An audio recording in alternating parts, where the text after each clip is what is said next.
हमारे आदरणीय जस्टिस वैद्य साहब, वे मेरे बेटे हैं। माँ के लिए ये बड़ा गर्व का अनुभव है कि वे अपने बेटे को ही इतने ऊंचे पद पर देखें।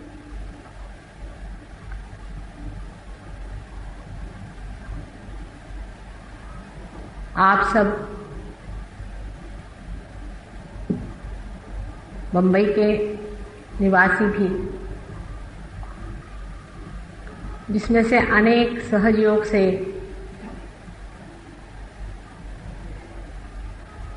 आशीर्वादित हैं, और वे भी जो कि आज प्रथम बार ही यहाँ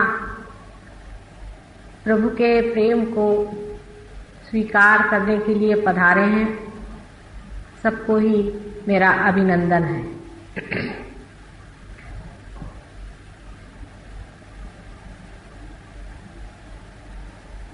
जस्टिस वैद्य साहब ने जो कुछ भी कहा है,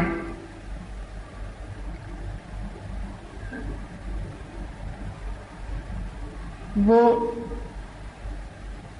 एक प्रकांड पंडित हैं, अत्यंत विद्वान हैं। मैंने तो कुछ भी जीवन में पढ़ा नहीं पुस्तक के रूप में, किंतु सारा पढ़ते हुए भी, सब किताब में खोजते हुए भी, उनकी दृष्टि में हनुमान जैसी एक आस्था है कि इसमें भी नहीं है, इस शब्दों में भी नहीं है, इसमें सिर्फ संकेत मात्र है, वो चीज अभी मिली नहीं, और जैसे ही मिल गई, जैसे ही प्राप्त की, उसे पहचान लिया। ये बड़ी भारी विशेष रूप की आस्था है।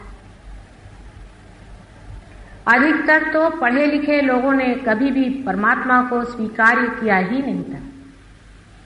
ईसा मसीह को आपको आश्चर्य होगा कि एक जज ने ही सूली पर चढ़ाया था। आज कलियुग की ये महानता देखिए कि एक जज साहब ने उसी परमात्मा को स्वीकार्य ही नहीं किया है, किंतु उसका इतना सुंदर वर्णन किया। वे स्वयं ही बहुत बड़ी विभूति पूर्व जन्म जन्मांतर से रहे हैं। वे अपने बारे में अभी कुछ इतना जानते नहीं हैं। इसी कारण खोज उनमें रही, इसी कारण अनेक लोगों में खोज रही।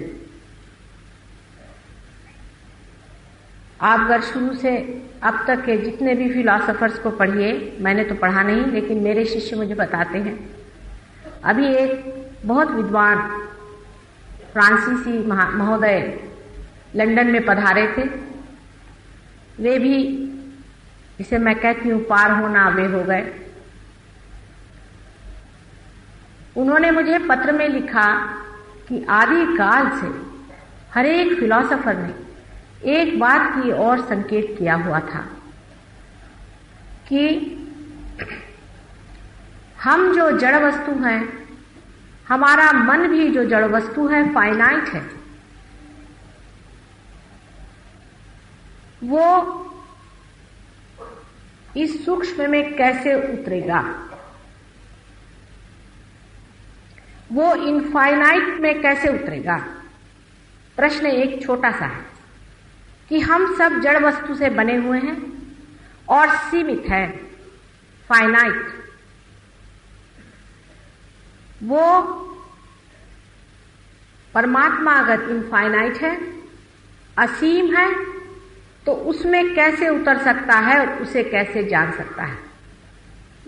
अगर हम अपने मन से प्रयत्न करें परमात्मा को जानने के, तो हम पढ़ेंगे, लिखेंगे किताबें, हमारे सामने खुलती जाएंगी,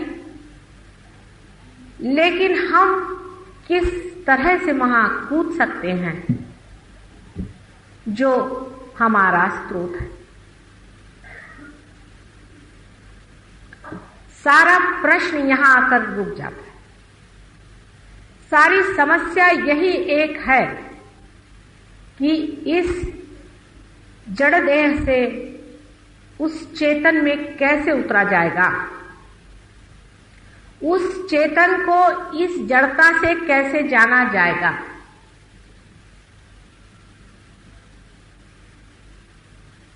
इसीलिए आज तक कभी भी कोई परमात्मा की बात करता है तो लोग उस पर हंसते हैं। ज्यादातर कहते चलो इन्होंने बात की है, कुछ परमात्मा तो है ही। अगर इधर उधर की कोई और बातें कही जाएं कि देखिए संसार कैसे चल रहा है, पृथ्वी कैसे चल रही है, पृथ्वी की इतनी गति होते हुए भी हम लोग कोई गिर नहीं रहे हैं, आदि अनेक तर्क वितर्क दे करके भी अगर बुद्धि से ये मान लिया जाए कि इसके पीछे में कोई एक महान शक्ति है जो इस संसार को चला रही है, तो भी इस मनुष्य के बुद्धि से उसे कैसे जाना जाएगा, उसे कैसा समझा जाएगा। मंदिर में बैठ के भजन गाया गया, ठीक है, सर के बल खड़े हो गए, गर्दनें तोड़ी गई, योग किए गए, जंगलों में रहा गया, परमात्मा को याद किया गया, किंतु दीवार तो बनी ही रहती थी। इसके लिए कुछ ऐसी बात घटित होनी चाहिए जिससे कि मानव उस इनफाइनाइट में, उस असीम में डूब जाए। साइंटिस्ट हिंदुस्तान के अभी उस किनारे पर नहीं पहुंचे हैं जहां पर वेस्टर्न साइंटिस्ट पहुंचे। ये एक दुर्भाग्य ही है। वे लोग उस किनारे पर पहुंच गए, उस कगार पर पहुंच गए हैं जहां से वे कह रहे हैं, जैसे साइकोलॉजिस्ट हैं,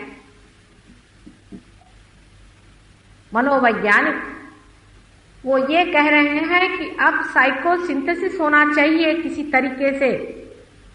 माने ये कि हमारा मन अनेक हिस्सों में जो बटा है उसको किसी तरह से एक होना चाहिए। यहां तक कि वो लोग हायर सेल्फ की बात करने लग गए हैं, क्योंकि उनके यहां बहुत से ऐसे पेशेंट्स आते हैं, वो कहते हैं कि हमने तो कुछ हायर सेल्फ देखा है, कुछ एक अजीब अनुभूति हमें हुई। वो उनको पेशेंट्स कहते हैं। इस पर जुटे हुए हैं हर जगह लोग पता लगाने के लिए, लेकिन फिर बार बार वो यही कहते हैं कि हम इस जड़ शक्ति से, इस जड़ता से उस इनफाइनाइट में, उस असीम में नहीं उतर सकते। इस कारण उधर हमें प्रयत्न ही नहीं करना चाहिए, क्योंकि जैसे ही हम प्रयत्न करते हैं तब हमारी सुप्तावस्था में रही हुई जितनी भी जड़ शक्तियां हैं वो हमारे अंदर दौड़ने लगती। यानी जैसे कि रशिया में इन लोगों ने बहुत प्रयोग किए, अमेरिका में भी बहुत प्रयोग किए। उन प्रयोगों के कारण उनके अंदर से उन्होंने देखा कि गेहूं बहने लग गया, चावल बहने लग गया। किसी ने ये देखा कि एकदम अधांतरी उठने लग गए, यहां से टेबल उठ करके उधर जाने लगा, लेकिन दिमाग उनका एकदम घबरा गया।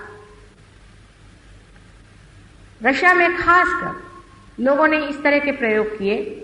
उन लोगों की किताबें छपी हुई, कभी आप लोग पढ़ें तो आप भी समझ सकते हैं। वो कहते हैं कि इससे शांति नहीं मिली हमको, अजीब तरह के अनुभव आने लगे। ये कौन सी शक्तियां हैं जो हमारे अंदर आ रही हैं? उनको इस बात का पता नहीं कि ये हमारी सबकॉन्शियस की, सुप्त चेतन मन की, जो सामूहिक रूप से हमारे अंदर स्थित है। जो कुछ मरा हुआ है वो भी हमारे ही अंदर स्थित है। वो मरे हुए लोग हमारी मदद कर रहे हैं, ये वो नहीं जानते। कुछ साइंटिस्ट मेरे पास आए थे, बहुत बड़े देश के लोग हैं, बहुत बड़े साइंटिस्ट हैं।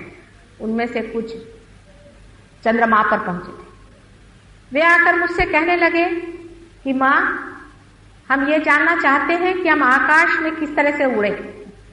उन्होंने प्रयोग किए इसके। आपको आश्चर्य होगा कि हिंदुस्तान का साइंटिस्ट उस हद तक पहुंचा नहीं है जो इस चीज को सोच रहा है। हम अभी साइंस में अच्छा है, थोड़े पीछे ही है। मैंने कहा, बेटे तुम क्यों उड़ना चाहते हो? अरे तुम तो पहले ही चंद्रमा पे पहुंच गए हो, अब तुम चाहते क्या? कल हम चाहते हैं कि हम आकाश में उड़े बगैर किसी की मदद के। मैंने कहा, अगर मैं इसमें कहूं कि इसमें भूत तुम्हारी मदद करते हैं तो क्या तुम करोगे? कहले, हाँ हम तो करेंगे, क्योंकि फलाना देश है वो भी यही कर रहा है। मैंने कहा, अगर वो लोग भूतों के सहारे जा रहे हैं तो तुम क्यों भूतों में फंसना चाहते हो बेटे? तुम अपनी शक्ति पर खड़े। चंद्रमा पर जाना कोई बड़ी भारी जरूरी बात। आज सारा संसार इतना ऊंचा बढ़ गया है, हम लोगों के यहाँ जरूर थोड़े से अभी प्रश्न है, वो भी हल हो जाएंगे। खाने पीने के प्रश्न उन देशों में हल हो चुके हैं, अधिकतर प्रश्न इन देशों में हल हो चुके हैं, लेकिन उस संसार के लोग जितने दुखी हैं उतने आप दुखी हैं। घर घर में आग लगी हुई है। बाप बच्चे को खा रहा है, बच्चा बाप को खा रहा है, माँ का पता नहीं, बहन का पता नहीं, एक रव रव कलिजुग वहां खड़ा हुआ। इतने दुखदाई उनके अनुभव जीवन के हैं कि वो परमात्मा तो क्या, पर किसी सुख को भी नहीं मानते कि संसार में कोई चीज सुख भी होता। इतनी आंतरिक पीड़ा से वो लोग प्लावित। साइंस उस चीज को नहीं खोज सकता है, कारण साइंस हर एक चीज को अलग अलग विलगीकरण करता है, एनालिसिस। इसको एक जोड़ने वाली शक्ति कुंडलिनी है। जिन लोगों ने कुंडलिनी के बारे में बहुत पढ़ रखा है, आपको आश्चर्य होगा। उन लोगों से मुझे कुंडलिनी समझानी नहीं पड़ती। हमारे देश में पढ़े लिखे लोग कहां कुंडलिनी के बारे में जानते हैं। आपकी बात छोड़िए, अब वो ये भी मानते हैं कि कुंडलिनी के जागरण के सिवाय आदमी उस स्थिति में नहीं पहुंच सकता, लेकिन उसके बारे में भी हजारों चर्चाएं संसार में है। वो कुंडलिनी जो जगाता है उसे ये होता है, वो होता है। मैंने देखा है वर्णनों में कि लोग कूदने लगते हैं, चीखने लगते हैं, चिल्लाने लगते हैं। कुंडलिनी जो कि आपकी मां, उसके जागरण से ये सब होना भी एक अजीब सी बात लगती है। इसका अर्थ सही यह है कि वो कुंडलिनी का जागरण न होते हुए किसी दुष्ट प्रवृत्ति का जागरण है।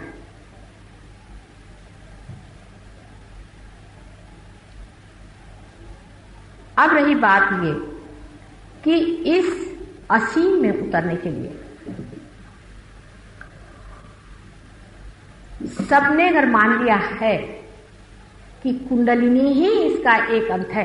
आप लोगों ने नहीं माना है, क्योंकि यहां के साइंटिस्ट उसको पढ़ते ही नहीं, मैं क्या करूं। तब फिर यह सोचना पड़ता है कि कुंडलिनी के जागरण के लिए परमात्मा ने क्या व्यवस्था की हुई है। जैसे कि आज का विषय है प्रभु के प्रेम का अनुभव। प्रभु के प्रेम का अनुभव हमारे यहां पुस्तकों में अनेक लिखा है, लेकिन कोई विश्वास नहीं करता। जैसे कि प्रहलाद, जिनके सामने नरसिंह अवतार हुआ था, और जिस वक्त उन्होंने पूछा कि तुम्हें क्या चाहिए, तो प्रहलाद ने उनसे सिर्फ एक ही चीज मांगी, तव चरणारविंदे प्रीति, तुम्हारे चरण कमलों में मुझे प्रीति रहे, यही प्रभु मुझे दो। वो प्रहलाद तो आज है नहीं संसार में, और न ही नरसिंह अवतार होने की कोई बात है। इसलिए सब ऐसा लगता है कि झूठा और थोथा है। ये सब झूठी बातें हैं, इसमें कोई अर्थ नहीं। अवतारादि वगैरह सब झूठी बातें हैं, यूं ही लोगों को भरमाने के लिए कहा गया।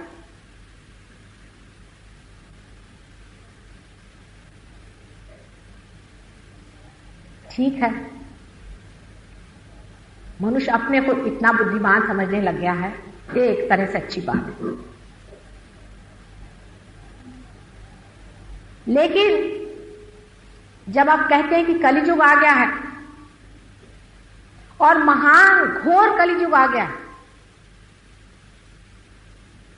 उसके दंश से हर एक आदमी जब पूरी तरह से छटपटा रहा है, कैंसर जैसी बीमारियां शरीर को खा ले रही है,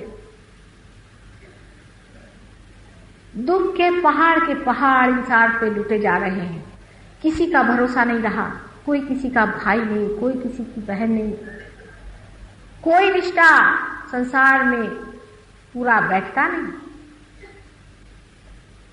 उस वक्त परमात्मा के प्रेम की बात कहना किसे मंजूर होगा? बात कहने की नहीं है। इसी वक्त में कभी भी संसार में हुआ नहीं, इस तरह से प्रभु प्रेम का वर्षाव हो रहा है चारों तरफ से। आपको दिखाई नहीं दे सकता, आप इसे जान नहीं सकते, ये मैं मानती हूं, कारण आपको ऐसा ही बनाया गया है कि उस अचेतन मन को, उस अनकॉन्शियस को, जिसकी बातचीत आज साइकोलॉजिस्ट कर रहे हैं, जिसके बारे में पूर्ण वर्णन हो चुका कि कुछ अनकॉन्शियस अचेतन मन है, वो हमें किसी तरह से मदद कर रहा है, लेकिन हमारा उससे कनेक्शन नहीं है। वो अपना कनेक्शन बनाए है, उसकी छत्र छाया है, लेकिन हम उसे नहीं पा पाते। वो अनेक तरह से आपकी मदद कर रहा है।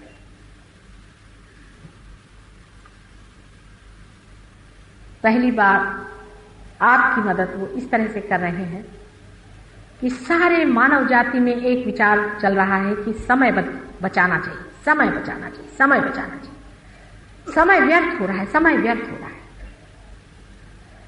किंतु यही मनुष्य की मूर्खता भी आ जाती है कि वो जो समय बचा रहा है वो कहां व्यर्थ कर रहा है। अगर वो एक क्षण भी इसे सोचे कि समय मैं जो बचा रहा हूं इसे मुझे कहां लगाना है, तो उसमें संतुलन आ जाएगा। कलियुग के मानव पर जो परमात्मा का बहुत जोरों में वर्षाव हो रहा है, उसको पाने के लिए सिर्फ जरा संतुलन लाने की जरूरत है। आपने अभी बताया कि योग में कुंडलिनी का वर्णन है। पातंजलि योग शास्त्र में जिस तरह से बताया गया है कि आपको 6 तरह की चीजें करनी पड़ेंगी, जंगलों में रहना पड़ेगा, गुरुओं का समागम करना पड़ेगा, तब कहीं जा करके ये चीज अंदर बनेगी। अभी गगनगढ़ के एक बहुत बड़े महाराज हैं, मुझसे कहने लगे कि माताजी 21,000 वर्ष की तपस्या के बाद मेरे हाथ में वाइब्रेशन फूटे थे और आप इन लोग को यूं ही देते चली जा रहे हैं।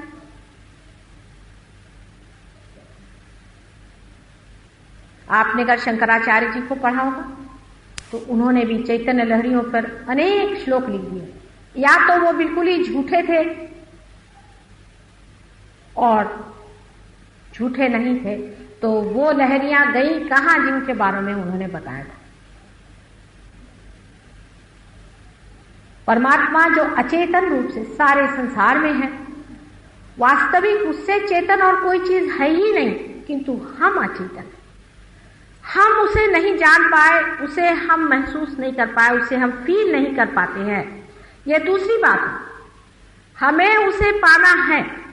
फिर आप किसी भी धर्म के हो, किसी भी व्यवस्था के हो, किसी भी रेस के हो, किसी भी देश के हो, आज कलियुग में उसका साक्षात होना ही पड़ेगा। –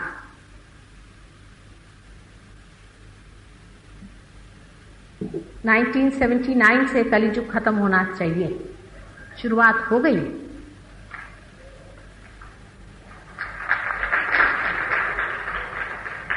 और 1999 में सत्ययुग आने की बात है पूर्ण, पर बात ही बात नहीं रहनी चाहिए। ये बात ही बात रह सकती है अगर आप लोग सत्य को स्वीकार्य न करें। असत्य के लिए तो 1000 चीजों से भी आप उसको स्वीकार्य कर लोगे। कोई भी असत्य हो उसे मनुष्य इतने जोर से पकड़ लेता है जिसकी कोई हद नहीं, लेकिन सत्य पे टिकता नहीं। टिकेगा? इतनी ताड़ना और पीड़ा मानव ने क्यों उठाई? एक मां के हृदय को ये चीजें विदीर्ण कर देती है, लेकिन क्या करे, मानव उसके बगैर मानने वाला नहीं, उसके बारे में सोचने वाला नहीं है। मानव बड़ा हठी है,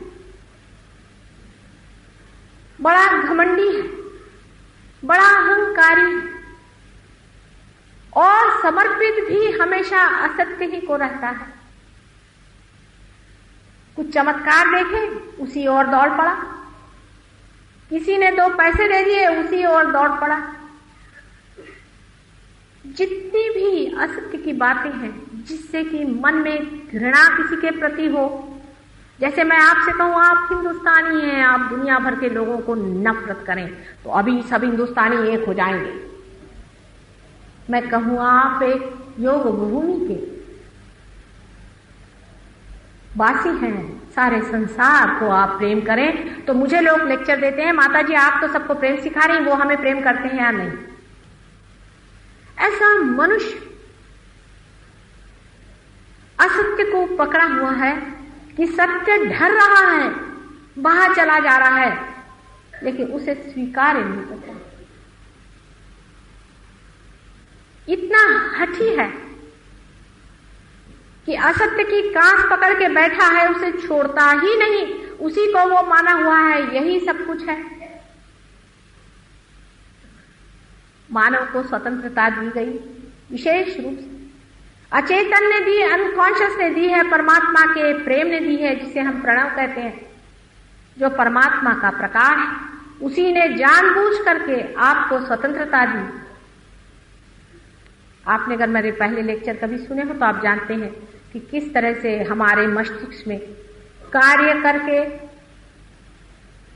हमको अलग कर दिया गया उस चेतन शक्ति से जो चारों तरफ, उस इनफाइनाइट से दूर करके हमको फाइनाइट कर दिया, उस असीम से हमें हटा करके और हमें सीमा में बांध दिया।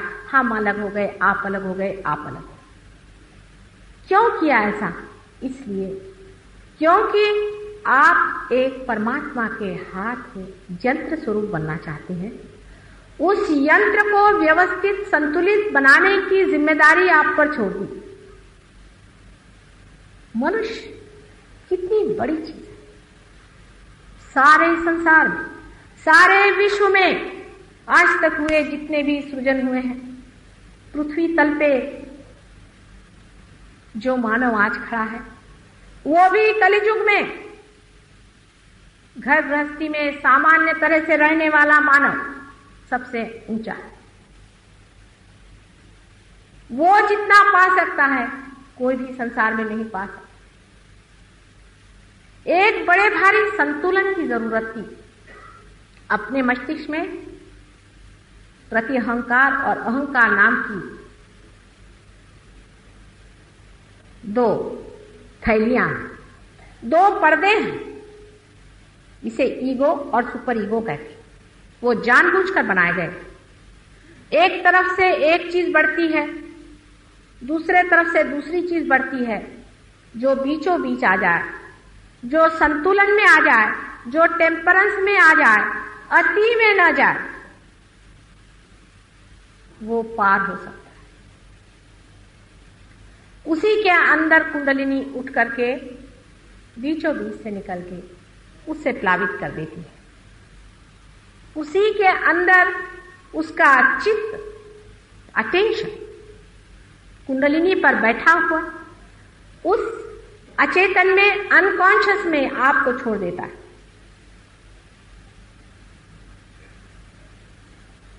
जैसे ही यह घटित होता है वैसे ही ऊपर से अचेतन अंदर बहने लगता है। आप एकाकार उस सागर से हो जाते हैं। मानो जैसे एक बूंद है सागर में पड़ गया तो सागर हो गया। सागर की लहर के साथ उठ रहा है और गिर रहा है। उससे कोई पूछता है, अरे भाई तू क्या कर रहा है? तो मैं क्या कर रहा हूं, ये तो जा रहा है और आ रहा है। उसके अंदर से लहरें बहना शुरू, उसका अंतर एकदम शांत हो जाता है। ऊपर से धीरे धीरे धाराएं शांति की बहने लगती। ये सत्य, ये मनगढ़ंत बात नहीं है, ये सत्य है, महान सत्य है। इसे आप पाइए और पाने के बाद उसे स्थिरता लानी पड़ती है। किसी किसी में नहीं, जैसे आप बैठे हैं, आपके लिए जरूरत नहीं, आप जो एकदम पा गए तो वहां पहुंच गए। पर कुछ लोगों में थोड़ी सी स्थिरता लानी पड़ती। कोई हर्ष नहीं, साधन तो मिल गया, पहचान हो गई, आप वहां पहुंच गए और स्थिरता भी लाने के लिए पूर्ण व्यवस्था है। उसकी स्थिरता आते ही साथ परम शांति में और परम आनंद में आप उस साक्षी स्वरूप को प्राप्त करते हैं जिसका वर्णन श्री कृष्ण ने कहा था, जिसके बारे में ईसा मसीह ने बताया था, जिसके बारे में सारे शास्त्रों में बताया गया है, चाहे वो किसी भी जरदुश्त का हो, चाहे वो सोक्रेटिस ने लिखा हो, कन्फ्यूशस ने बताया हो, या दत्तात्रेय जी के जितने भी अवतार हो चुके उन लोगों ने जिसके बारे में कहा है, वो हो जाता है। आज तक ये लोग जो ऊंचे किस्म थे, जो ऊंची दशा में पैदा होते थे, वो अपनी बात करते थे और दूसरों को समझ में ही नहीं आता था ये क्या बात कर रहे हैं। उनको 10वें मंजिल की बात दिखाई देती थी, लोग ये पहले ही मंजिल पे रहते थे, उनको समझ ही में नहीं आता था कि ये बात ही क्या हो रही है। सहज योग हमेशा से ही रहा। आज जो आप जानवर से मनुष्य बने हैं वो भी सहज योग से ही हुए हैं, लेकिन आज कलियुग में जो सहज योग है उसमें आप इस सीमित शरीर से असीम में एकाकार हो जाते हैं। ये आपने मुझे आज जो यहां पर बुला करके और मेरा आदर किया,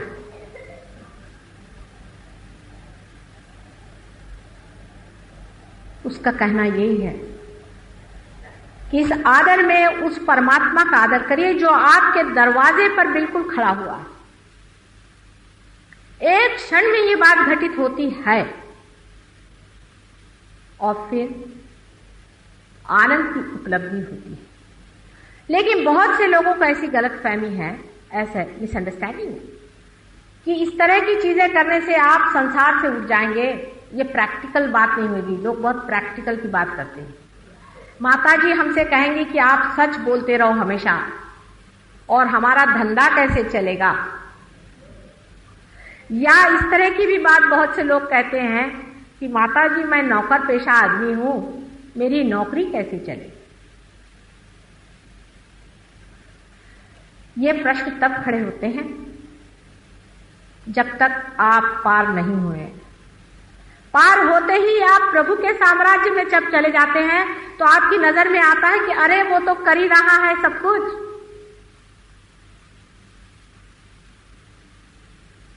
एक उदाहरण के लिए बात बताएं कि सहज योग में कोई भी मनुष्य 70 साल से पहले नहीं मर सकता अगर वो पार हो गया है। ऐसे लोग जिनके बारे में कहा गया था कि इनकी आयु इतने साल में खत्म हो जाती है, 20 साल में मर जाएंगे, ऐसे भी लोग मेरे पास आए और सहज योग के बाद वो अभी तक काफी अच्छे से चल रहे हैं। अभी अभी का हाल में एक किस्सा था कि गलती से किसी को ऐसी खबर आई कि हमारे एक सहयोगी जिनकी उम्र होगी 40-45 साल की, उनकी मृत्यु होगी और उन्होंने मुझे चिट्ठी लिखी। मैंने कहा असंभव, हो ही नहीं सकता। फिर मैंने वाइब्रेशन से जाना कि वो तो जीवित है उसके बाद मैंने चिट्ठी लिख के यहाँ भेजी और वहां मेरे लंदन के जो डिसाइपल्स थे उनसे भी बताया कि बताओ क्या है। कहले नहीं माँ वो तो जीवित है, क्योंकि जब कोई मर जाता है तो हाथ में एक अलग तरह के वाइब्रेशंस आते हैं। तो मैंने जब चिट्ठी यहाँ पहुंची, इन लोगों ने पता लगाया और फौरन मेरे पास तार भेजा कि ही इज हेलन हार्ट। असंभव है इससे बढ़ के। और आपको कौन सा मैं एक्सपीरियंस बताऊं। कैंसर की बीमारी, आप जानते हैं कि हम लोगों ने अनेक कैंसर के रोग ठीक किए हैं, लेकिन हम लोग यही धंधा नहीं करते, पहले बता दें, क्योंकि ऐसे बताते ही साथ सब लोग कैंसर के रोग लेकर मेरे पास आ जाते हैं। ऐसे ही ईसा मसीह के साथ हुआ था, उन्होंने तो 21 आदमियों को ठीक किया था, लेकिन हमारे तो एक एक शिष्यों ने 500-500 लोगों को ठीक किया है। अभी एक साहब राहुरी से आए हैं, राहुरी की यूनिवर्सिटी के हैं, ब्रेन कैंसर का पेशेंट था, उसको ठीक कर दिया। हाँ, कैंसर सहज योग के सिवा ठीक नहीं हो सकता है, ये मैंने पहले भी कहा था और आज भी कहती। और हेल्थ मिनिस्ट्री में भी हम लोग जाने वाले हैं, लेकिन प्रॉब्लम हमारे लिए ये है कि जैसे ही हम कहेंगे हम कैंसर ठीक करते हैं, सारे कैंसर के बीमार ठीक करते करते हम डॉक्टर कब बनाएंगे। हमको तो लोगों को पार कराना है, और जिस वक्त वो पार होते हैं उनकी कैंसर की बीमारी ठीक होनी ही पड़ेगी। हर एक तरह की बीमारी ठीक हो जाती है। आप कम से कम 20 साल की आपकी उम्र छोटी लगेगी, क्योंकि ये सारी जो आप सर पे खोपड़ी पर लादे जिम्मेदारी घूम रहे हैं और सोच रहे हैं कि मुझे ये करना है वो करना है, वो सब खत्म हो जाता है और सब होते ही रहता है। सब काम बनते रहता है, होते रहता है। जैसा हम चाहते हैं वो हो जाना होता नहीं है। जो वो चाहता है वो होता है, और वो जो चाहता है वो अत्युत्तम है हमारे लिए। एक उदाहरण के लिए मैं अपने ही जीवन का एक आपको उदाहरण दूं। मेरे पति पहले, आप जानते हैं, शिपिंग कॉरपोरेशन में चेयरमैन थे, और उनके लिए एक बड़ी भारी नौकरी इंग्लैंड में ऑफर हुई थी, लेकिन किसी कारणवश पॉलिटिकल बात थी तो उनका वहाँ अपॉइंटमेंट नहीं हुआ और कुछ नीची तरह की नौकरी मिली, तो उन्होंने जाना ठीक नहीं समझा। लेकिन मैं मजे में मस्ती में थी। उन्होंने कहा तुम्हें कुछ नहीं लगता? मैंने कहा मुझे क्या फर्क पड़ने वाला, मैं जहां भी हूं, मुझे तो इसमें कोई फर्क नहीं पड़ने वाला, तुम क्यों परेशान हो। मैं तो बहुत आनंद से, और जो कुछ होता है सो भले ही के लिए होता है, ऐसा ही सोचना चाहिए। परमात्मा का हर एक चीज में कोई ना कोई संकेत है। मैंने कहा अगर आप नौकरी को इतनी बड़ी चीज समझते हैं तो उसमें भी परमात्मा का कोई संकेत ही होगा। उसके अगले ही साल बड़ा भारी चुनाव हुआ और 176 देशों ने उनको चुन करके इतने ऊंचे पद पर बिठाया कि जिस आदमी की जगह वो जाना चाहते उसके भी खोपड़ी पे जाकर बैठे।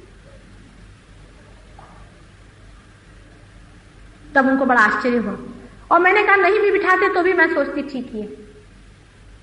तो हिंदुस्तान छोड़ करके जब बाहर देश में जाना हुआ तो लोगों ने कहा कि माता जी आपका तो कार्य क्षेत्र आप कहते हैं कि हिंदुस्तान है और ये योग भूमि। मैंने कहा योग भूमि तो है, लेकिन जितने योगी हैं सब इधर ही पैदा हुए हैं, क्या करूं। सच बात, आपको आश्चर्य होगा कि हिंदुस्तान के सारे योगी आजकल उधर ही पैदा हुए हैं, यहां नहीं। यहां तो कीचड़ जैसा मुझे लगता है, आप माफ करें, लेकिन है। उन लोगों को आप एक एक को देखिए तो आपको आश्चर्य होगा कि कितनी महान व्यक्ति एक एक,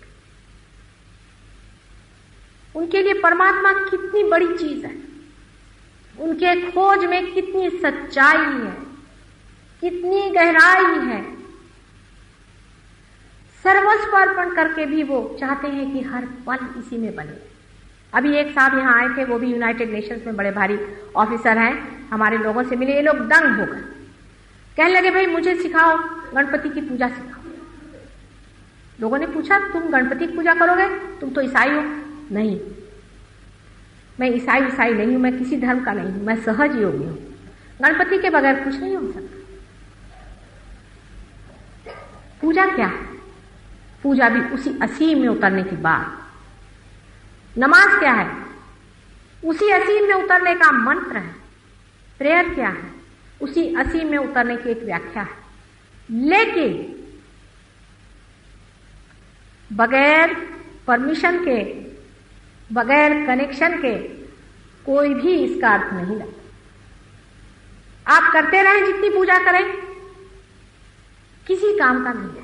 आज ही एक स्त्री हमारे पास आई थी, मुझसे कहने लगे कि माता जी मुझे हृदय की बहुत तकलीफ है। मैंने कहा तुम कौन सा मंत्र कहती हो? कहले मैं कहती हूँ ओम नमो शिवाय। देखिए कि शिव का नाम, शिव तो हृदय में बैठे, उनका हृदय में ही स्थान है। जिसने शिव को पा लिया उसका हृदय इधर से उधर होना असंभव। और वो ओम नमः शिवाय का जप कर रही है और हृदय उनका खराब, ये कैसे? मैंने एक ही बार उनको याद करते ही उसका हृदय एकदम स्थिर हो गया। शिव जी जाग गए वहां पर। क्या अंतर है उनमें, मुझ में एक ही अंतर, मेरा शिव जी से कनेक्शन है। मैंने उनसे परमिशन ली हुई है।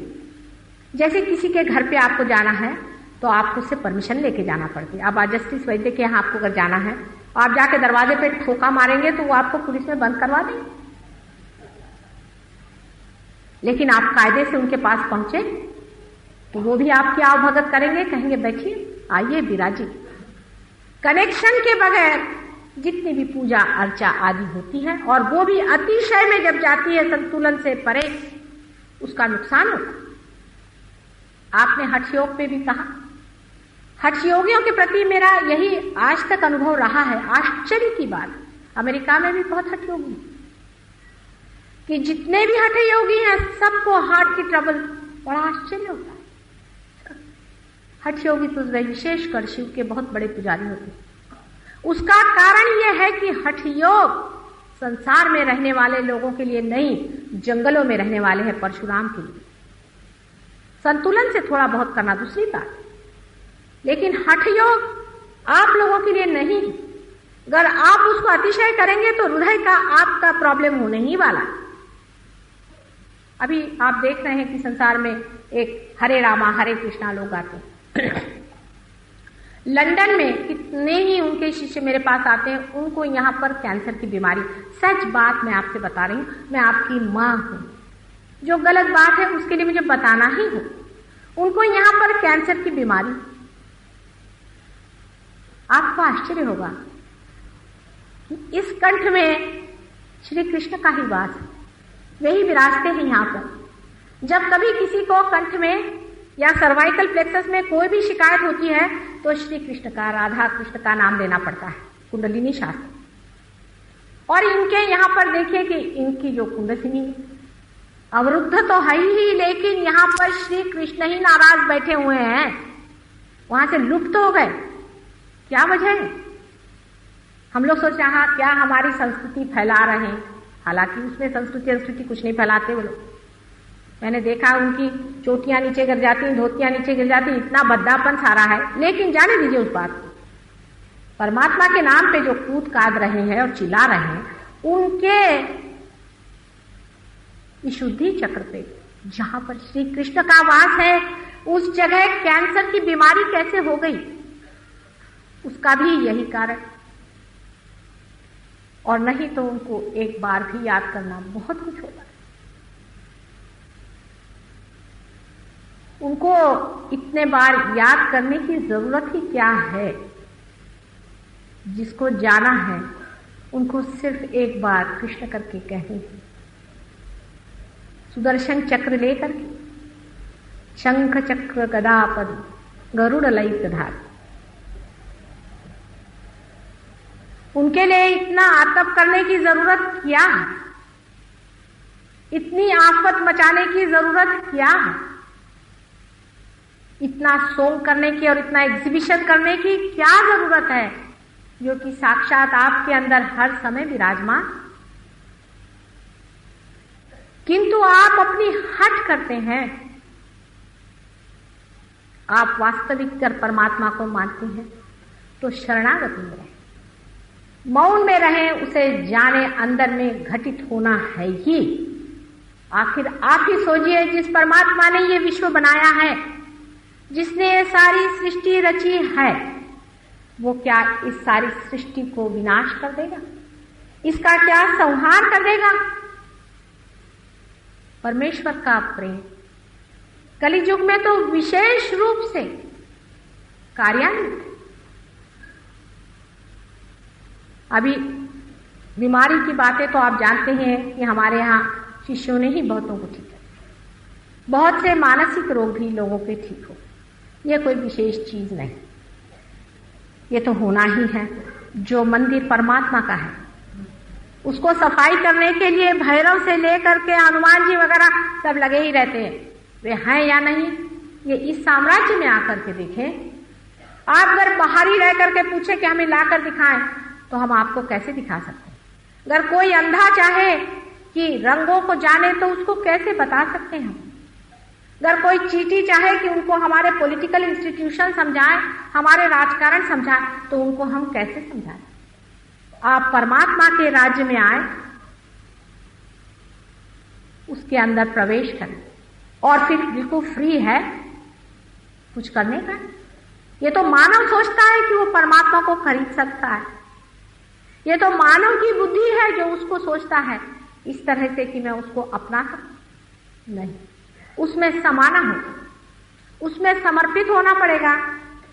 आप आइए इस साम्राज्य, परमात्मा के प्रेम के साम्राज्य में आने से आप अनेक सहयोगी यहाँ पर हैं।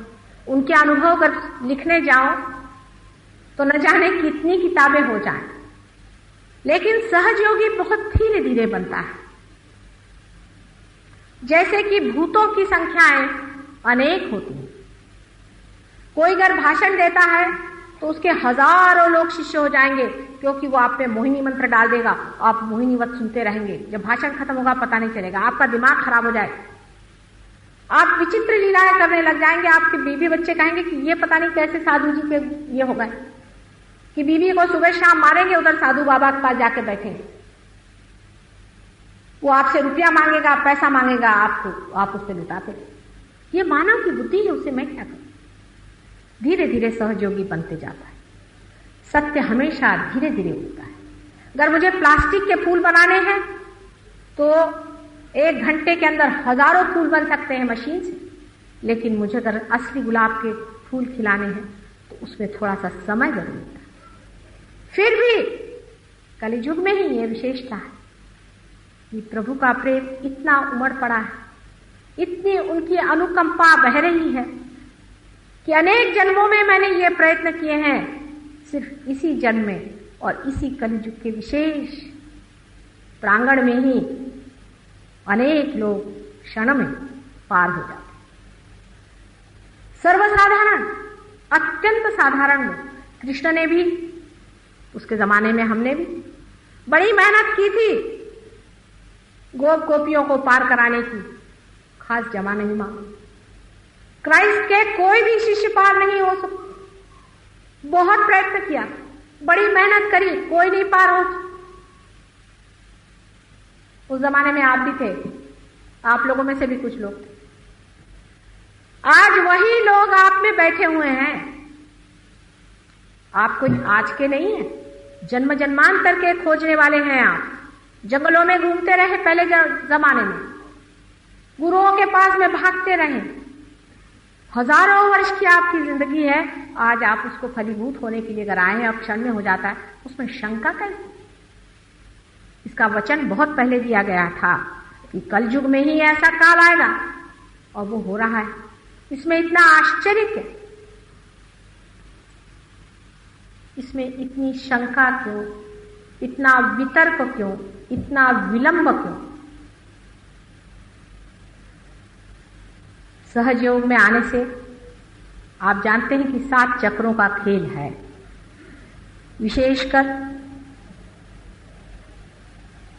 आप लोगों को हिंदुस्तान में लक्ष्मी जी की बड़ी परवाह लगी रहती है, और देशों में नहीं। और देशों में तो लोग भिखारियों के देश में घूमते हैं। वो तो तंग आ गए लक्ष्मी जी की कृपा से कि भर पाए, अब नहीं चाहिए लक्ष्मी जी।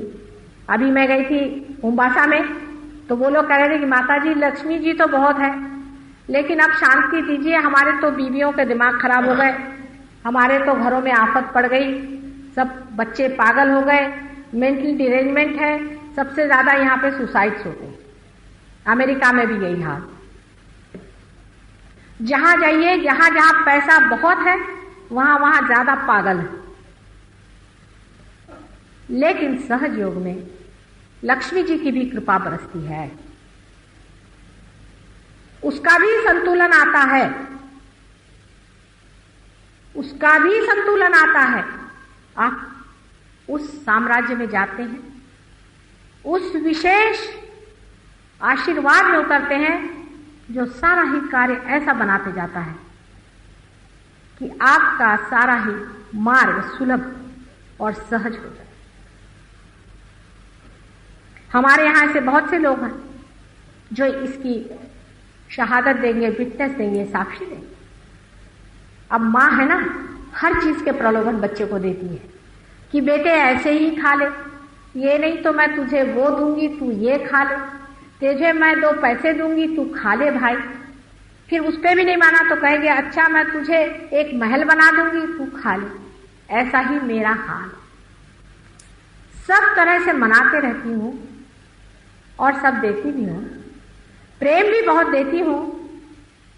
मांगती सिर्फ एक कि बेटे अपने को जानो, जो अपने अंदर शक्ति है उसमें उतरे रहो, उसको मांगो, जो असलियत है उसे मांगो, ये नकलियत पे न रहो। आनंद कितना भी आपके पास ऐश्वर्य हो, कितनी भी संपदा, कितना भी आपके पास पावर हो, आप कितने भी उच्च पद पे हो, महारानी हो, महाराजा हो, आनंद नहीं आ सकता है, नहीं आ सकता है जब तक आप आनंद के साम्राज्य में न खड़े हो। और जब आनंद के साम्राज्य में खड़े हैं तब आप हर हालत में ही बादशाह, महारानियां, आपको कोई खरीद नहीं सकता, आपको कोई जीत नहीं सकता, आप जीते हो बादशाह। ऐसे बड़े बड़े बादशाह अपने यहां हो गए, एक से एक बादशाह हो गए अपने देश में। आपके यहीं पर इस महाराष्ट्र में एक बहुत बड़ी विभूति हो गई है, जो कि शिरडी के एक छोटे से गांव में रहती, बादशाह थी वो, बादशाहत। लोग जान ही नहीं पाए कि बादशाहत कैसी रही, क्या मजे में रहते थे वो। हमारे इस भारतवर्ष में गुरु नानक जैसे दूसरे एक बादशाह हो गए, कबीर जैसे तीसरे बादशाह हो गए। इन्होंने कोई राज भोगे थे?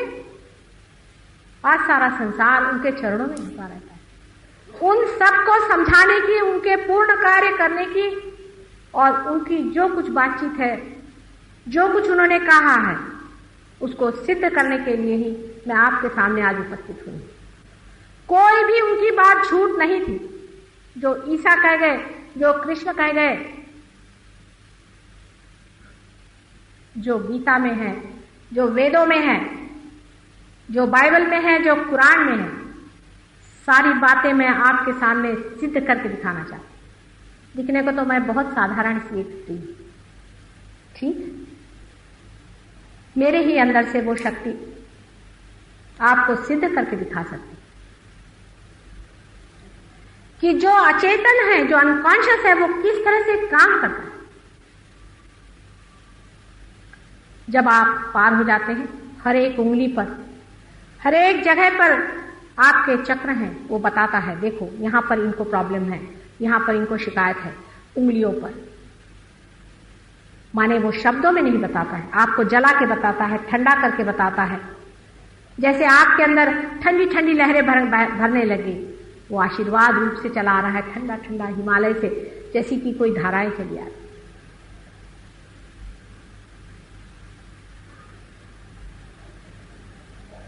ये सब्जेक्टिव नॉलेज है, माने कर्ता का ज्ञान है। आप कर्ता हो जाते हैं, आपके अंदर कर्ता का ज्ञान आता है, माने आप वही हो जाते जो आप हैं। बाहर पढ़ने की कोई जरूरत, किताबों में देखने की कोई जरूरत नहीं है, सब यहीं पे लाइब्रेरी है। कोई बड़े बड़े विद्वान मेरे सामने आते हैं, कहते माता जी आप तो वहां की बात करें धेरण संहिता की। मैंने कहा भाई संहिता तो छोड़ो, मैंने कभी उपनिषद भी पढ़े नहीं, कभी गीता भी पढ़ी नहीं, तो फिर ये जाना कैसे? क्योंकि जहां से जाना जाता है वो तो अंदर ही है, अपने दिमाग में ही सारा बैठा हुआ है ना। आपके अंदर अगर लाइब्रेरी, आप जो चाहे खोल लीजिए, पढ़ लीजिए। आप पूर्ण ज्ञान में हो जाते हैं। फिर जो आप बोलते हैं वो सत्य है। आप पूर्णतः सत्यमय हो जाते हैं। जो भी आप कहते हैं उसका आप साक्षात करा सकते हैं।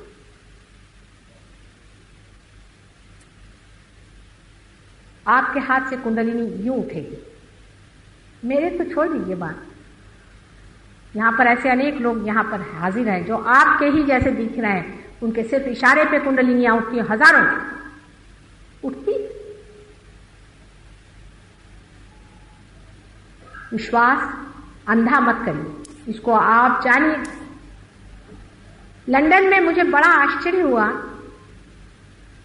कि एक साहब ने मेरे फोटो पर 6 आदमियों को पार कर दिया।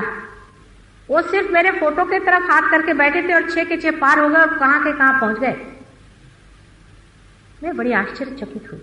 जब देखा तो मैंने कहा हा हा हा, कहां से अनादि काल के महापुरुष उतरे हैं संसार। इनके पांव चूम लूं, इन्हें हृदय से लगा लूं कि कहां रखूं इन्हें मैं। सिर्फ फोटो देखते ही तुम तो पार होने वाले थे, वैसे पार ही हो, तुम्हारा क्या कर। दूसरा बड़ा भारी आशीर्वाद संसार में हो रहा है, जिसकी शायद आपको खबर न हो। बहुत से छोटे बच्चे जिनकी उम्र 8 साल से नीचे है, कुछ तो 12 साल के भी मैंने देखे। अमेरिका में भी है, लंदन में तो बहुत है और यहां पर भी है। बड़े बड़े जीव पैदा हुए, सारा कुंडलिनी शास्त्र में पारंगत है। आज ही एक लड़का छोटा सा 5 साल का अपने बाप ही के मारा जा रहा था, नाभि चक्र पे मारा जा रहा था, उसके आज्ञा चक्र पे मारा जा रहा था। वो समझ रहा था इसकी ये चीज पकड़ गई, उसकी वो चीज पकड़ गई। उसको कुछ बताना नहीं था, मारे जा रहा था। छुड़ा के ही छोड़ा उसने, जब तक उसका छूटा नहीं उसके 2-4 लगाए कुत्ते और उसको छुड़ा लिया। साक्षात ज्ञान, उनका एक एक हाथ का इशारा, उनकी एक एक चलन, उनकी एक एक बातचीत, सब में ज्ञान। हमारी भी एक नातिन है, दोनों नातिन मेरे बहुत पहुंचे हुए हैं, दोनों ऐसी पैदा हुए। बड़ी एयरपोर्ट पे हम लोग गए तो यूं यूं यूं हाथ चला लगे। मैंने कहा क्या कर रही नानी, सबको बांध रही। इतने कितने काले यहाँ पे घुसे हुए हैं। काले का मतलब उनका होता है जिसे आप कहते हैं नेगेटिव, सबको बांध रही हूं। इतनी छोटी सी 3 साल की थी तो बताने लगे कि सहयोगियों से बताती थी, देखिए हमारा मन जो है घोड़ा है, घोड़े पर बैठिए, घोड़े को अपने ऊपर मत बैठने दीजिए और हमेशा सफेद घोड़े पर बैठना। देखिए कलयुग में कहा गया है कि सफेद घोड़े पर सवारी हो। 3 साल की उम्र में छोटा बच्चा बताता। ऐसे अनेक बच्चे हमने देखे हैं जो आपके भारतवर्ष में भी मैं कहती हूं कम से कम 300 बच्चे मैंने देखे हैं। क्योंकि कितना भी रौ कलयुग हो, ये लोग जन्म लेंगे ही, आए हैं। और इसके अलावा राक्षस भी जन्म ले रहे हैं, नहीं तो कलयुग रंगेगा कैसे। और बहुत से जानवर भी जन्म ले रहे हैं। साधारण मनुष्य जरा कचराते हैं जन्म लेने में, क्योंकि वो जानते हैं कि हालात बहुत खराब है। इतने जानवर जन्म ले रहे हैं कि इसी से पॉपुलेशन भी बहुत बढ़ रहा है। जिस दिन सतयुग आ जाएगा, ये संख्या अपने आप घट जाएगी, साधारण मनुष्य जन्म लेगा। क्योंकि जो इसे देखता है कि यह रौरव स्थिति है, वो क्यों शरीर धारणा करे बाबा, इस आफत में क्यों जाए जहां बाप बाप नहीं रहा, बहन बहन नहीं रही। ऐसी आफत में कौन अपने को फंसाना चाहेगा। ऐसे महान विभूतियां तो जन्म ले रही हैं ही, लेकिन उनके साथ दूसरी शक्तियां भी जन्म ले रही। आपके भारतवर्ष में 16 राक्षसों ने जन्म लिया, एक हो तो उससे पार करे। अब संहार की भी बात नहीं हो सकती, क्योंकि उनका संहार करें, एक साहब उनमें से मर गए तो वो भूत बन के और छा रहे। इतनी दुष्ट प्रवृत्तियां संसार में कहां से आई हैं, उसका सोर्स क्या है, उसका स्रोत क्या है, इसको आप लोग कैसे समझेंगे? उसका निदान आप लोग कैसे देंगे? साइंटिस्ट लोग बताएं कि यह कैसे हो रहा है, साइंस से बता सकते हैं? साइंटिस्ट का तो यह हाल है कि अमेरिका में बहुत से लोगों ने गांजा और ये पीना शुरू कर दिया, तो 5 साइंटिस्ट लोगों की कमेटी बनाई गई, इसका पता लगाए कि गांजा वांजा पीने से क्या होता है। वो पता लगाने को गए तो उन पे ये भूत बैठ गए, यही लोग गांजा पीने लग गए, इन्होंने सब रिजाइन कर दिया, अपनी जॉब्स वगैरह रिजाइन कर दी और सब लोग गांजा पीने लगे। अगर इतने बड़े साइंटिस्ट थे तो फिर गांजा क्यों पीने लगे? शराब क्यों पीते हैं इतना ज्यादा? मोहम्मद साहब बता गए शराब नहीं पीना है, नानक साहब बता गए शराब नहीं पीना है, करके दिखाएं। पर साइंस से ये लोग करके दिखा लें तो हम साइंस को मानने से तैयार।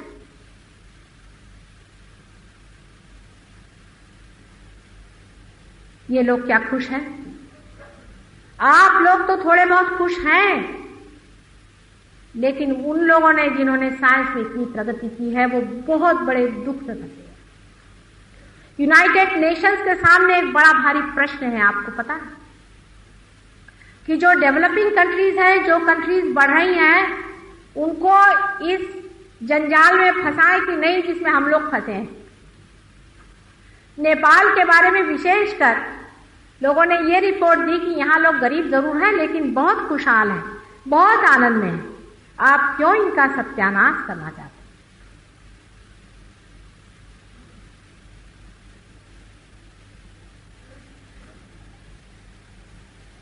आप लोगों को भी देखकर बहुत से लोग कहते हैं कि हिंदुस्तानी अब भी बहुत संतुलित है, अब भी बहुत ठीक है, अब भी इतनी दुख की पराकाष्ठा में नहीं पहुंचे, इनको क्यों तुम लोग डेवलप करके और इस चक्कर में फंसा रहे हो जिसमें हम लोग फंसे? फिर हमको ये सोचना है, क्या हम शॉर्ट सर्किट कर सकते हैं? क्या हम इस प्रगति को किसी तरह से छोटा कर सकते हैं? बिल्कुल कर सकते हैं आप,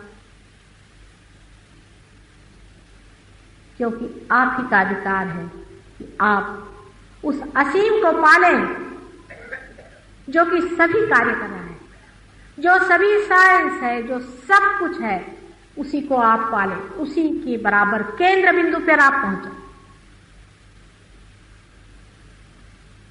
सहयोग परमात्मा का प्रेम का आविष्कार। आज तक आप लोगों ने परमात्मा के प्रेम को जाना नहीं था क्योंकि आपका कनेक्शन नहीं था। बस कनेक्शन मात्र हो। जो लोग इस हॉल के अंदर बैठे हैं वही ना तो मेरा भाषण सुनेंगे,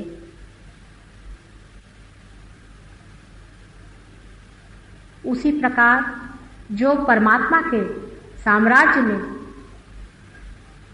आ जाएंगे वही उसका सर्वव्यापी स्वरूप,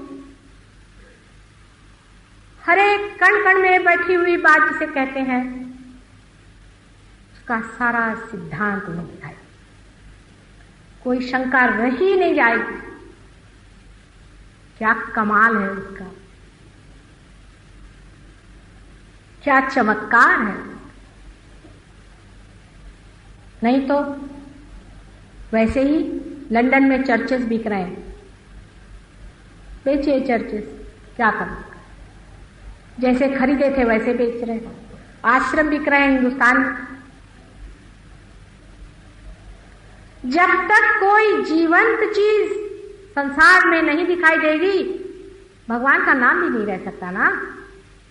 लेकिन परमात्मा तो जीवंत, सिर्फ आप उसे पाले, क्योंकि आप लोग स्टेज पर हैं, आप ही के थ्रू ये होने वाला है, आप ही की वजह से होने वाला है, क्योंकि आप लोग सब स्टेज पर हैं।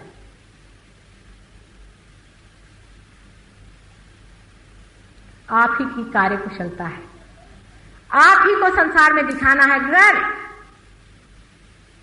संसार डूब गया, विध्वंस हो गया, तो उसकी जिम्मेदारी आप लोगों पर है और किसी पे न हो।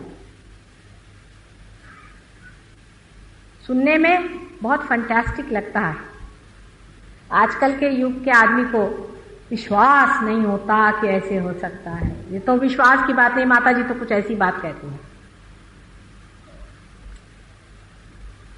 लेकिन यही सोचिए कि अनमोल हीरा आपको मिलने वाला है क्षण में, उसे आप ले लें। आप लोग मेरी ओर थोड़ा हाथ करके जरा बैठे थोड़ी देर।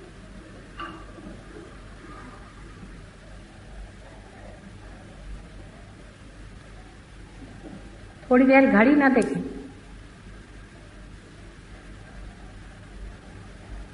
ये महत्वपूर्ण है, सबसे महत्वपूर्ण यही है।